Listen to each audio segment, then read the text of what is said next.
right, if loving you is wrong, fans. Thankfully, I got that right. I recorded like 5 or 6 have and have not videos before this one, so I just wanted to make sure I got the opening right. But in this video, we're going to be talking briefly about something I talked about in the episode review for a first date, which I think I gave the episode an 8 out of 10. I think it was a pretty solid episode. Nothing too, oh my god, this is annoying. Maybe Esperanza, but it's funny, like in the opening scene, well, in the first scene she had with Larry, that was annoying how you don't want to get Eddie into trouble, but you want him to back off, but you don't want to ruin his life. But then at the end of the episode where they're at the restaurant, I did like the scene where she was being a bit more on the offensive by saying, I will take your daughter away and I will turn you in for all this stuff. So, but then they weakened the scene by having her forget her wallet. That was kind of dumb. But we're talking in this video about another scene that I actually did like. I don't think that, and when I say these kind of statements, I'm really only looking at the, if loving you is wrong, have and have not fan base within my domain, if you will. I'm talking about my YouTube channel, the Facebook page, Facebook group, and Twitter account I have, as well as my Instagram. So when I say, hey, a good number of fans, I'm really only talking about the ones in my circle. I haven't seen a lot, if any, positive feedback on Bennett and Tanya. I think that if anything, a majority of viewers from my fan base have just been saying that it's just another useless couple on the show when we have so many other characters like Joey and Julius, just to name a couple, who have just been gone. Like, there's been no follow-up or mention of them. I think Joey was mentioned a couple episodes ago, but that's it. Like, we haven't seen anything from them, yet we have these new characters. But I argue that for have and have not fans out there like myself, that I think the problem with if loving you is wrong, that too many characters disappear and then new ones are brought in.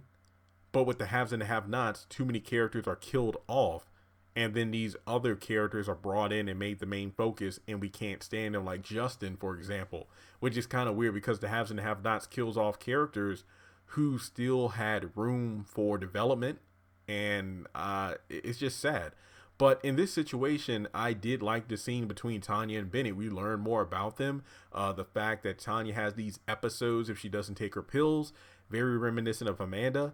But the problem is she wants to have a baby, but you can't have a baby by taking those pills. But then Bennett's like, well, if you don't take the pills, then there's no way you can take. It wouldn't be safe to have a baby if you don't take your pills. I didn't mean to go Cosby on Dale. You, if you don't take your pills, and I mean the ones that are prescribed, not the ones I put in your drink. Basically, if you don't take the pills, then you can have a baby. But by not taking the pills, your mental state won't be good. And I do believe it was mentioned that Tanya inherited the mental instabilities or mental disease from her mother, meaning that it is very likely if she has a baby, then that baby might actually have the same mental illnesses, which is not a good thing. So that's why Bennett was talking about, let's think adoption or a surrogate or something like that. Well, we can't afford that. Well, we'll work towards it. And I do like the fact that you have a person who wants something right now, but then you have a more level-headed person who's like, we can work towards that. We don't have to get everything at once. So I think as the story unfolds, I might become more interested in the characters. I don't straight up dislike them. I'm just more like, I'm interested to see how they're going to fit into the story. That's where I'm at with these two right now. But I remember during the first scene, and I'm talking like the first clip we got of Bennett and Tanya moving in, and Marcy was cackling and just talking to herself outside of her house as the shed was burning in the back. You know, when Bennett was saying they should go, well, he should go over there and help, Tanya was like, no, this is what happened in our last neighborhood. And I'm thinking, I remember back then it was like, yeah, they probably moved to this neighborhood because Bennett got into way too much crap being a nice guy, and because they got mixed up in so much drama they need to move. It seems that it was probably Tanya as the reason for them moving, because her not taking the pills and having episodes and not liking being stared at, but neighbors and other people within the community were probably giving her looks because, my gosh, I mean, she did ask how bad was it, and it was like, no, it wasn't that bad. Okay, it was bad. It wouldn't surprise me if in her other neighborhood she was naked out in the street. Yeah, probably wasn't the first time. So yeah, that would warrant some stares. But with that being said, I'm very concerned because, as Randall said, after Bennett left the house, is like, yeah, okay, mess with me again, I'll make that bitch even crazier than she is now, which he does know how to do because being a therapist slash psychologist, he would know exactly what buttons to push to turn her from like a 9 all the way to like a 15 on the crazy meter. And that's not a good thing because the way Randall, was just portraying it is almost like, he can make her even more self destructive, kind of like Amanda who would cut herself and hurt others. He might actually do that to Tanya, which is not good.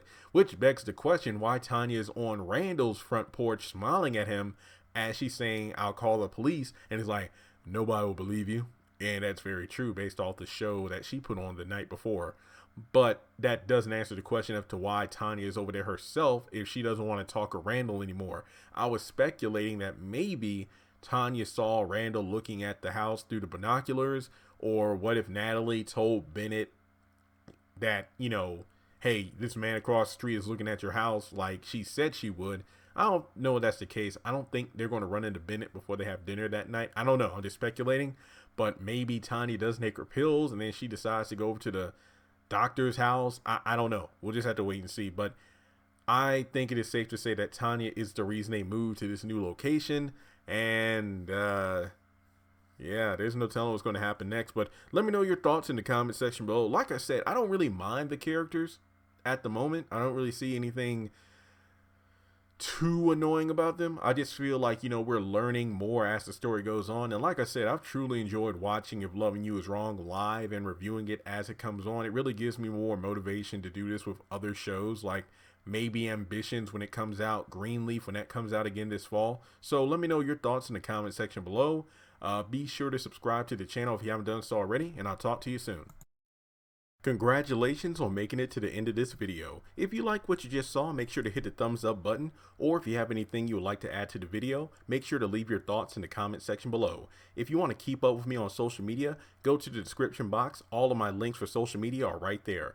Also, if you feel like you would like to donate to the channel, make sure to click on the link to PayPal.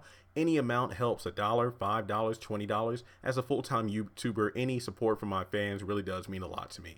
Finally, make sure to hit the subscribe button as well as the bell notification icon. That way you're kept up to date on any new content I post to the channel. Once again, thank you so much for tuning in, and I'll talk to you in the next video.